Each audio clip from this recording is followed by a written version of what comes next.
Assalamualaikum warahmatullahi wabarakatuh. Perkenalkan, nama saya Alita dengan NIM 20319111002, mahasiswa semester 4 Program Studi Biologi Fakultas Pertanian Perikanan dan Biologi Universitas Bangka Belitung.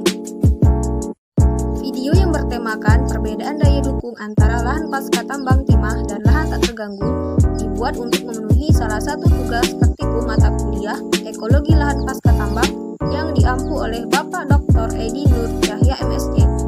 Saya ingin mengucapkan banyak terima kasih kepada Bapak Suredo dan Bapak Aslan yang telah mengizinkan saya untuk melakukan pengukuran morfologi tanaman kelapa sawit di perkebunan milik mereka yang ada di lahan pasca tambang timah dan lahan tak terganggu.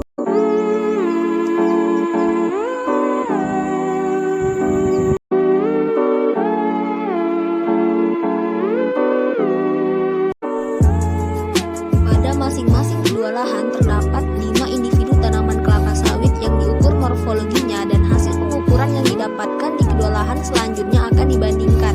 Morfologi tanaman yang diukur meliputi tinggi tanaman, diameter batang, diameter tajuk, panjang tangkai daun, panjang dan lebar daun, warna helaian daun, dan luas helaian daun.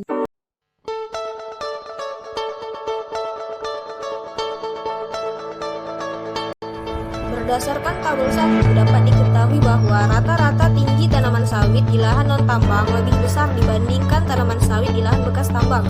Hal ini dikarenakan adanya perbedaan karakteristik sifat fisika dan kimia tanah antara lahan bekas tambang timah dan lahan non-tambang.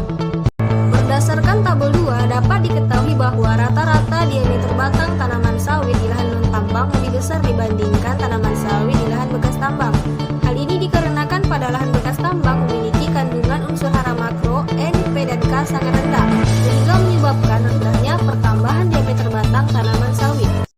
Berdasarkan tabel 3 dapat diketahui bahwa rata-rata diameter tajuk tanaman sawit di lahan non-tambang lebih besar dibandingkan tanaman sawit di lahan bekas tambang. Hal ini dikarenakan pada tanah di lahan tak terganggu dan lahan bekas tambang memiliki ketersediaan air yang berbeda. Pada lahan bekas tambang, ketersediaan air kurang karena kemampuan tanah pasir menahan air rendah. Berdasarkan tabel 4 dapat diketahui bahwa rata-rata panjang tangkai daun tanaman sawit di lahan non-tambang lebih besar dibandingkan tanaman sawit di lahan bekas tambang.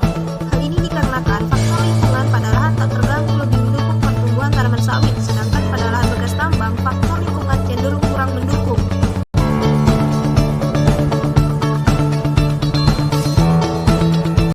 Berdasarkan tabel 5 dapat diketahui bahwa panjang daun tanaman sawit yang ada di lahan bekas tambang cenderung memiliki ukuran daun yang lebih kecil dibandingkan dengan panjang daun tanaman sawit yang ada di lahan non-tambang.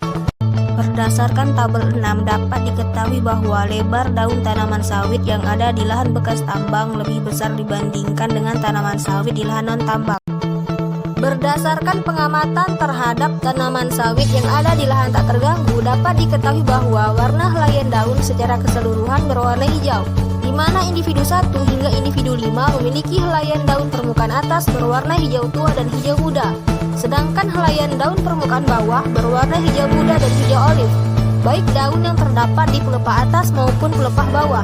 Berdasarkan pengamatan pada tanaman sawit di lahan bekas tambang, adanya daun yang berwarna kuning atau klorosis dikarenakan terjadinya kerusakan daun yang disebabkan oleh kegagalan dalam penyerapan air dan nutrisi yang cukup.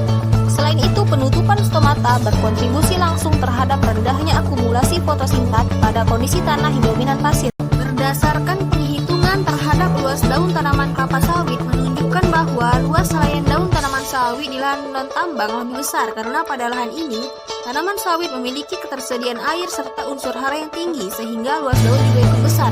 Sedangkan pada lahan bekas tambang yang memiliki ketersediaan air dan unsur hara yang rendah cenderung memiliki luas daun yang kecil yang bertujuan untuk mengurangi kehilangan air berlebih dan mengurangi laju transpirasi.